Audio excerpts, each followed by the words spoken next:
Hello and welcome to the second video for the Ashford Gaming Club, reviewing and playtesting systems that you might not have come across and therefore hopefully allowing you to broaden your horizons.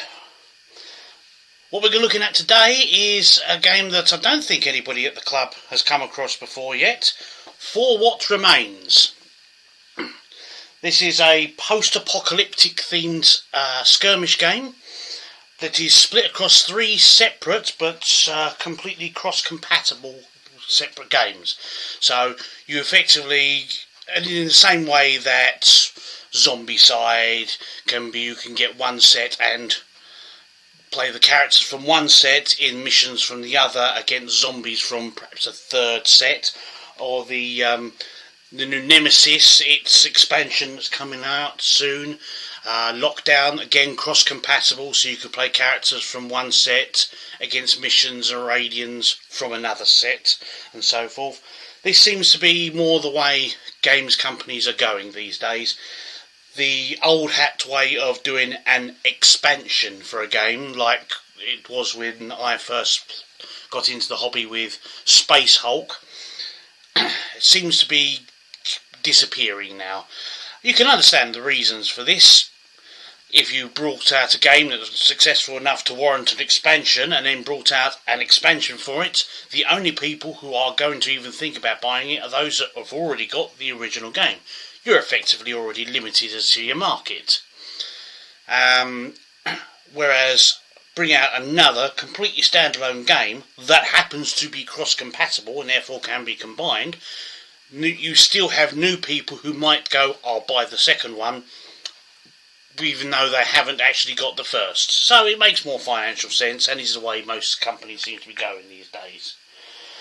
The background story of this particular game is, as you can probably gather from the rather ruined citadels and everything, the world's gone Pete Tong. Basically, during the nuclear tests of the post-Second World War era, various governments realised that if they detonated a nuclear bomb underground in certain circumstances, they actually would create a portal to another dimension. This dimension got nicknamed the basement because the only way of getting to it was through a portal that was underground.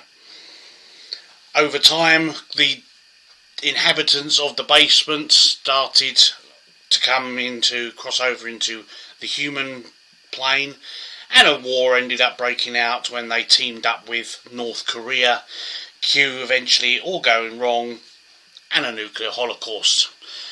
You now have effectively 6 possible factions who are now fighting for what remains of the Earth. That's the background for this story and game, created by Dan Versa Games. So let's get stuck into the gameplay.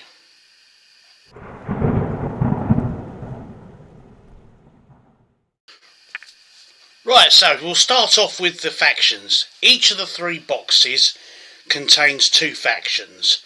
To start with, the first one, which I believe is Streets of Ruin, comes with the Combine, which is effectively what remains of the government forces, mostly cyborgs, mechanical drones and robots, etc., and power armoured troops and so forth. You've got the Freeman, or Fremen, however you want to pronounce that, which is sort of like the resistance forces, etc., only really held together by the fact that they really just don't want to be ruled by anybody, and they blame all governments for what went wrong with their lives. The second box, which is Blood on the Rails, contains the 2 factions of the Echo, which is psychers, basically humans that have either through mutation or experimentation developed quite an array of, in some cases, very dangerous psychic abilities. And then you've got the Soul, which is basically a cult which basically blames everything that's gone wrong with the world on man's over-reliance on technology, and therefore eschews all technology for favour of close combat weapons, crossbows, etc., riding on the backs of mutated horses and so forth. The third of the books, which is the Out of the Basement, contains the Order, which is what remains of the denizens from the alternate dimension, nicknamed the Basement, and the Earthen, who appear to be, from what I can understand, genetically engineered cross hybrids, etc. Basically, they took troops who managed to survive in the alternate dimension and crossbred them, hybrids, mutations, etc., to be able to create troops who could fight the Order in their own dimension. Obviously now it's all gone wrong and there's nobody left to take orders from. They're now an independent faction on their own right. Okay, so basically the system here is a points-based skirmish system, which basically means you get a certain number of points, 20, 30, 50, however many you agree with your opponent, to spend on buying your individual fighters. In this example here we've got the resistance fighters, the Freemen, who are all human basically, ranging from scouts, snipers, a leader, a grenadier, basically to do with a big rocket launcher, medic. Each one comes in 3 levels. You've got the recruit level, you've got the veteran level, and you've got the elite level. And these up at the top are the points you spend. So a recruit scout will cost you 2 points. A veteran scout will cost you 4, and an elite scout will cost you 7, and so forth. Fairly simple. Anybody who's played any form of points-based selection gaming system will understand that instantaneously. As they go up in level, so their stats go up. So, for example, the scout here has 5 movement points at both recruit and veteran, 6 at elite, and so forth. A defence goes up from 4 to 5, and then to 6 as she goes up in levels, and so on and so forth. And also various abilities. So, for example, taking the sniper here, starts off with sharpshooter. Veteran, he gets sniper and stealth, and elite, he gets sniper and stealth again. And so there are a number of abilities you can get, and so forth. These character cards are not, in some game, like some games, one for each person. You would use this to give you the stats for everybody in that class. So you don't have to, if you've got 2 scouts, you do not have to have 2 of these cards.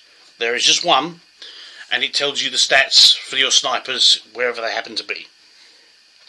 Right, the most important thing probably is to work out how the game works turn to turn.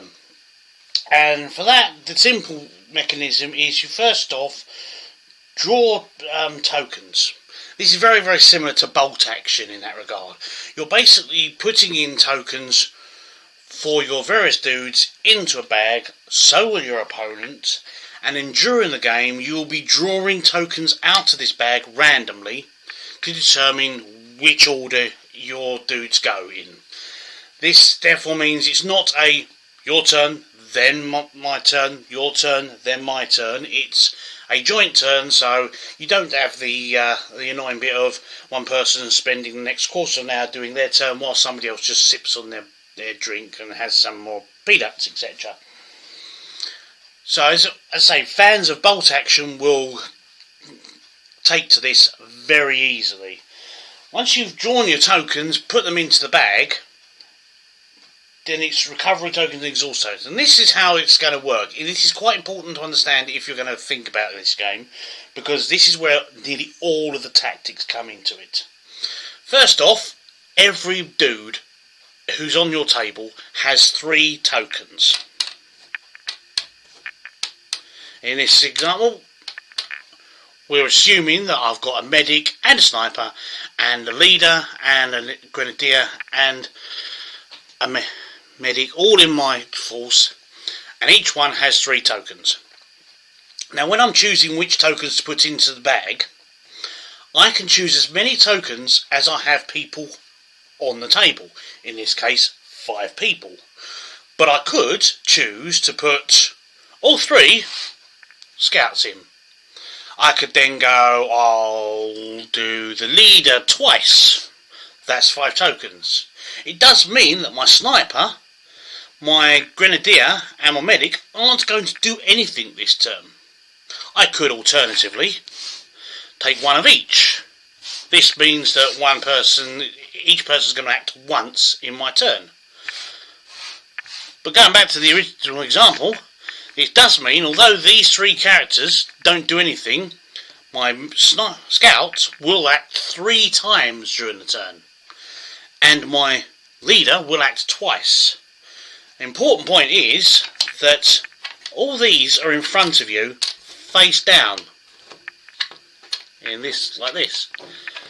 So once you've chosen and secretly put into the bag which tokens you're going to use, your opponent doesn't know which ones you've put in. So he doesn't know that my scout is going to act twice and my leader is going to act, also my scout is going to act 3 times and my leader is going to act twice. And he doesn't know that my sniper is not going to do anything this turn until we start revealing the counters. Now as these counters go into the bag and they get chosen out, they go to a discard pile. At the end of activated, so gone through the turn and all my dudes have activated, so have all my opponents' dudes done their bits and pieces. So every time a counter is drawn out, I get to either move, or I get to shoot, or I get to engage in hand-to-hand combat, etc. I get to choose an action with them. And then all the ones that were discarded last turn go back to these. So obviously in this example, it's the first turn, there was none. So they don't go in there. And then all the ones that were discarded this turn go back into my pool, but face up. I can't choose these next turn. Very important point, this. So next, turn 2 now comes round. I again get to choose 5 tokens from my active token pool. But I can't choose any of these. And what's more important, my opponent can see what I can't choose. So, because I acted 3 times with my scout, my opponent can see I've got 3 spent tokens. There's no way my scout can do anything this turn. I've given that away. He does, however, know that there's a possibility my leader could still act at least once, because there's only 2 spent tokens. So I choose my 5. They go into there secretly. And over the course of the game, we reveal and activate the various characters on both sides. And these end up in the discard pile.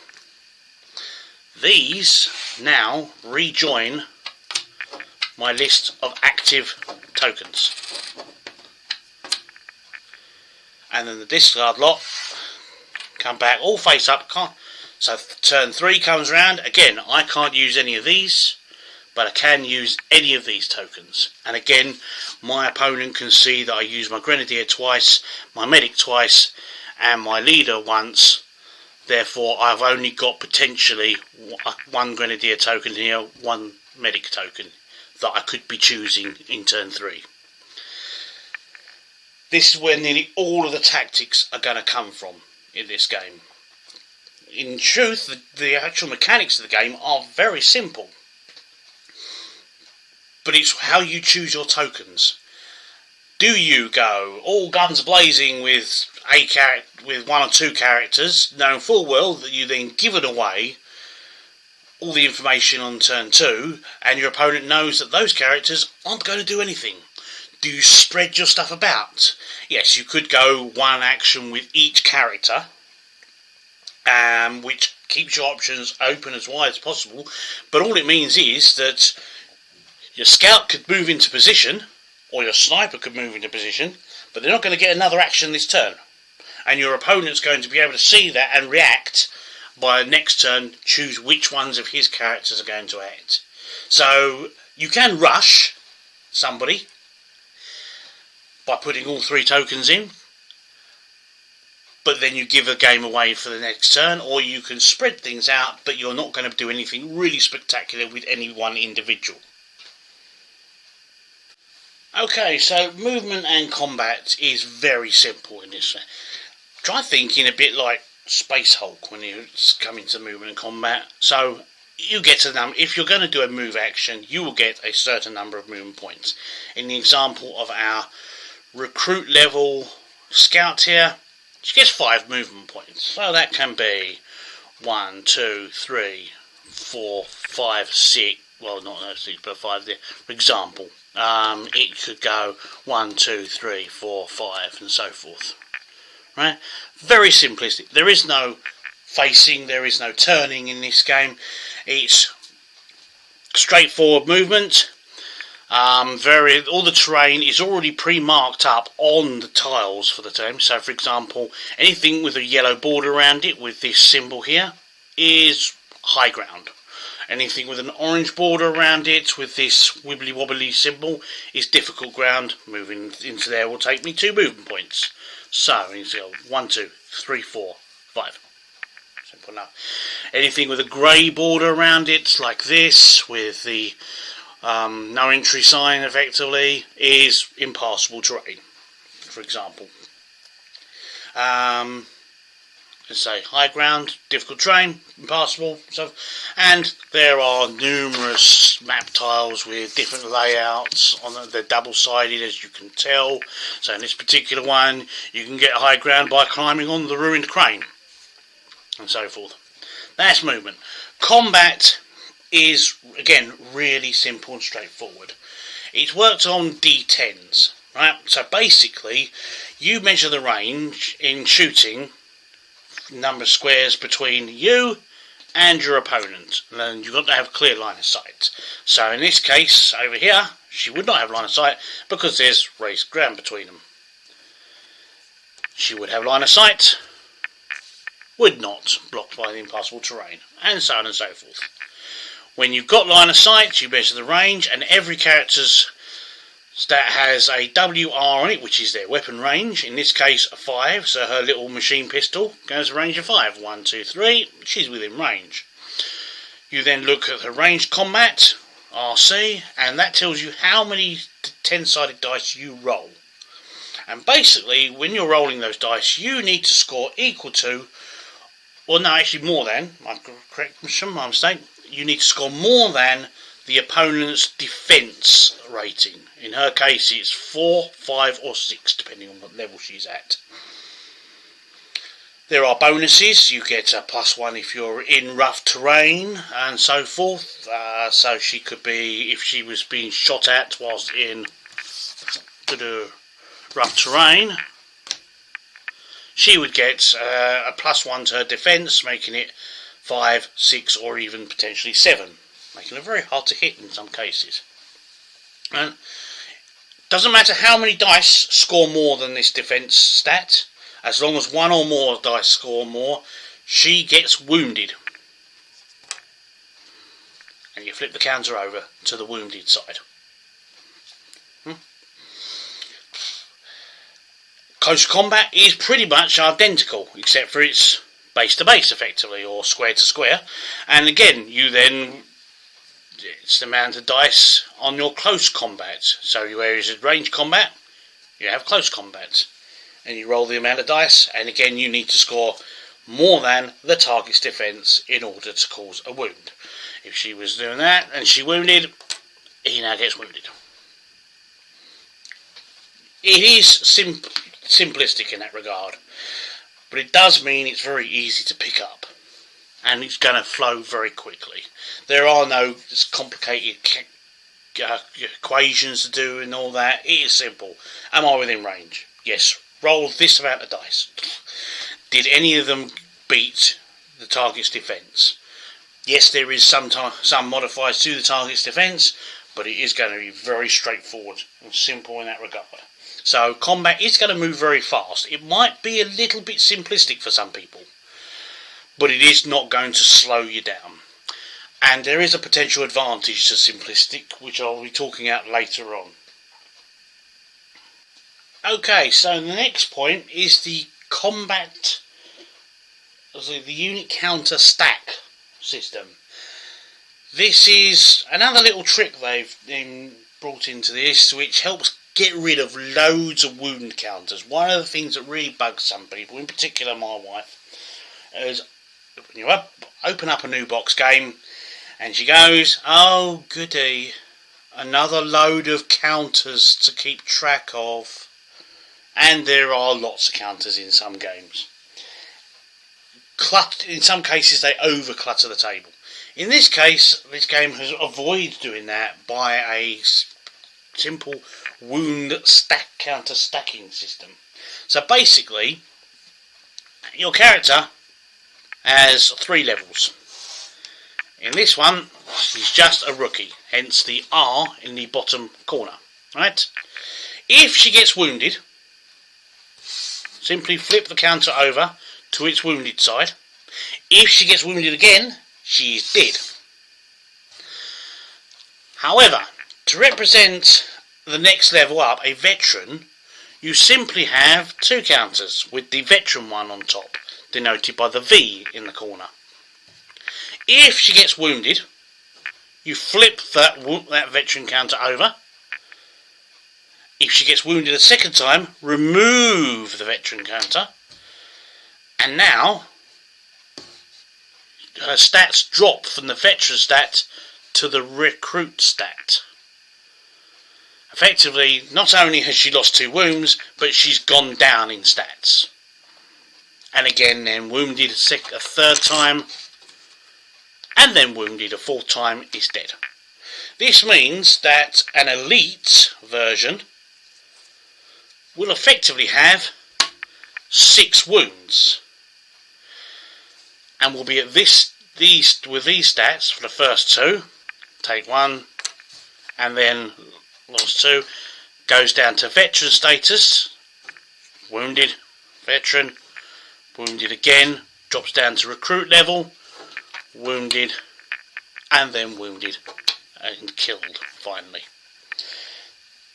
This is a really, really simplistic but effective way of keeping track of how many wounds a character has and their current stat level without having loads of counters stacked up.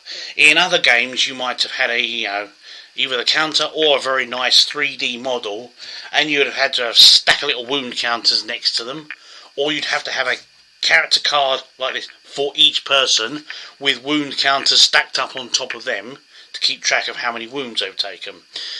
This system removes all of that and just returns it all into a stack of card counters there, and it's clearly visible for both players what level she currently is and how many wounds she still has remaining at any given time. Quite a neat way of doing it without cluttering the table. Okay, so next we've got the campaign. There is a campaign that runs across all 3 of these boxed games, and each one carries a part of it. So you got here, for example, the Streets of Ruin campaign book, the Blood on the Rails, and the Out of the Basement campaign. They can all be played as individual standalone campaigns, but they can also be linked. I believe it runs from Streets of Ruin happens first, and that then leads into Blood on the Rails, which then finally leads into Out of the Basement. So effectively, if you had all 3, you could combine all 3 campaigns into one mega campaign.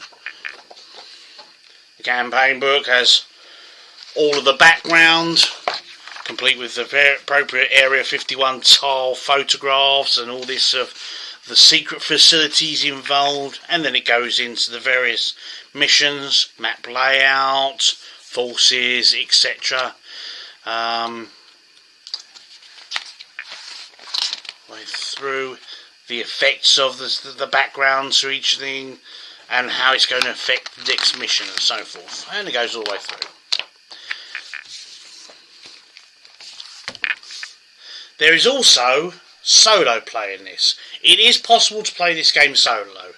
Now, I'm always a little bit dubious about solo play games, because let's face it, it's very rarely as good as playing a real person. However, in this modern day and age with COVID-19 curtailing most of our gaming habits, perhaps this might be worthwhile considering. Let's face it, I haven't been to the gaming club and seen real people for some time.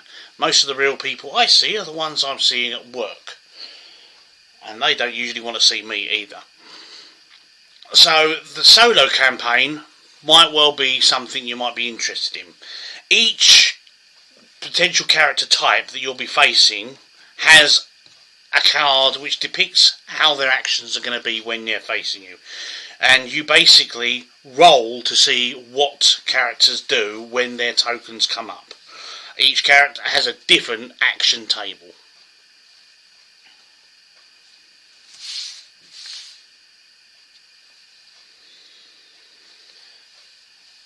The way to think about this game is, if you've ever played Space Hulk, think of it like that, just with more space.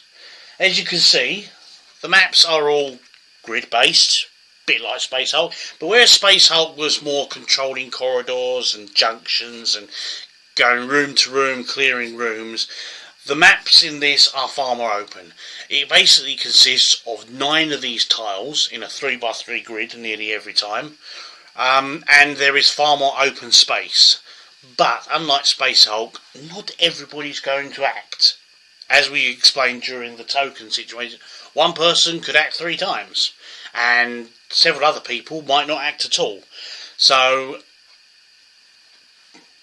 if you liked Space Hulk, if you liked the old, you move it, and it's moving into specific squares, and you knew that if you were, around this corner, you could not be seen, even if somebody tried to argue that your bayonet was poking out around the corner and they could therefore shoot you.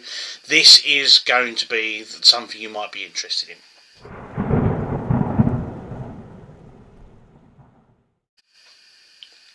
Okay, so aesthetics. This is where some people might have a problem. There aren't going to be beautiful 3D models. There's not going to be glorious 3-dimensional terrain, etc. That's your terrain. That's your models. For modern people these days, that could be a problem, because we've all gotten quite used to games coming out with beautifully sculpted 3-dimensional models, even if the game doesn't always actually need it. However, some people, this could be a problem. They will not like the look of this game. It is very old school. It does remind me of the games I used to play when I first started, over 30 years ago. Yes, I am that old. But if you can get over the fact that there aren't these 3D models, actually the lack of them does help make it a bit more affordable. It's not going, half the time with these more modern games, a large part of the major price is 3D plastic in there. There isn't that involved. It does make it cheaper, and quite frankly, it does take up a lot less space. This to me is also another potential plus. The artwork is a bit cartoony. It's not the toppest notch in the world. Let's be honest. I've seen better. However, the rules are clearly laid out. There is no ambiguity here at all. It does make it quite clear, and they're relatively simple, etc. The whole map layout, what all the different types of terrain do, etc. It's all fairly clear. Examples of line of sight. If you're put off by the artwork, if you're put off by the lack of models, I can understand that. We've gotten used to better quality in that regard. But I think you'd be missing out on what is potentially quite a good game. There is also the plus point that having the stack counter system does remove all of those really annoying niggly little counters that it only takes one jog of the table, half of them go flying, and you go, how many wounds was on that one? I can't remember. In that regard, it is very clean. It's very clear cut look and feel to the game. So, again, another positive? I think so.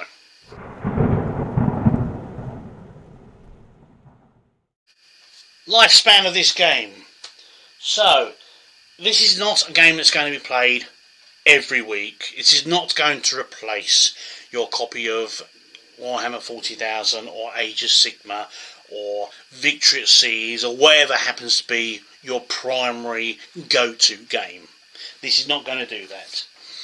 There are three main reasons why you might get this, and hence three different ways that this game is going to be used in your life. Method one is going to be as a compact backup. This is the kind of game which can sit in the boot of your car or on the shelf, and when you turn up at the club and your opponent for AOS has not turned up because something's gone wrong and goes, oh, I'll give you a game, I haven't got anything to play, somebody else goes, I've got for what remains in the boot of my car, and you can literally go and grab it. It's compact enough, it's not going to take up much space, etc. It's there as an emergency backup, and given that the rules are very, very simple and straightforward, and simply, you will be able to explain these rules to a complete new beginner and still get a decent game in one evening session. There are many games where you will end up spending nearly all of the gaming session explaining the rules to somebody, and the first game you play really isn't a proper game because they're still learning what to do. By the time they've worked out what to do, it's the end of the gaming evening and you're all going home. This they will pick up within the first couple of turns and will be able to give you a decent game from that point onwards. So that's use one as a good compact backup that's not going to take up much space.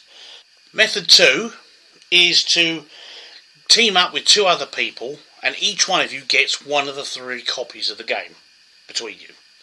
This will then give your little miniature group access to all 6 factions and the full campaign, and you can arrange to have a 3-way campaign between the 3 of you going through the whole lot.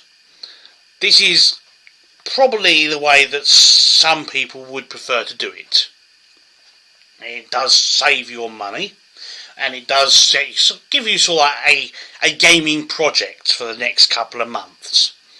It does, however, mean you're going to have to wait until gaming, social distancing kind of drops.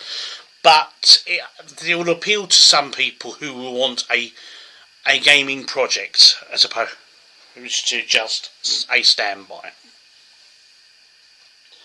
The third way this is going to be used is as a sneaky gateway game. It's like a gateway drug, basically. So you've got your partner, your son or daughter, niece and nephew, who's possibly thinking I might play a game but don't want to do with anything too complicated. This is a good gateway game to get a complete newbie into the hobby. Basically, you get this, you play at the club a couple of times, and then you turn around to your little nephew or your partner and you go, "Want a game? It's really simple. This is an easy one." And it's the kind of one that's not going to scare a newbie off. And hopefully by the end of it, they've started to go, "I quite like this hobby." And you can then start hooking them in to other, more advanced stuff.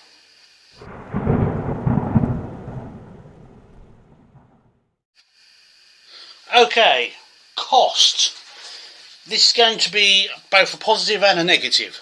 On the plus side, it's only £50 per game, which when compared to other games out there on the market is not a lot. And the reason for that is there's no models. The downside is that what you do get in there, 50 quid is a little bit on the steep side, I must admit. I got these as Christmas stroke birthday presents. Although, if I'm totally honest, I'm not so certain you get enough to warrant a £50 price tag in each of these boxes. That being said, as I say, it is still a lot cheaper than a lot of games because it doesn't have models in there. There is the other bonus that because there are, everything's there, you don't have to buy extra models, you don't have to buy extra expansions, etc. Once you've forked out your £50 from Amazon, which is where my wife got these from, that's it. There is no more cost involved.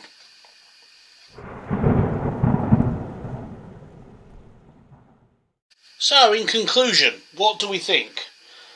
In truth, I think it's a good quality game in regards to how it plays.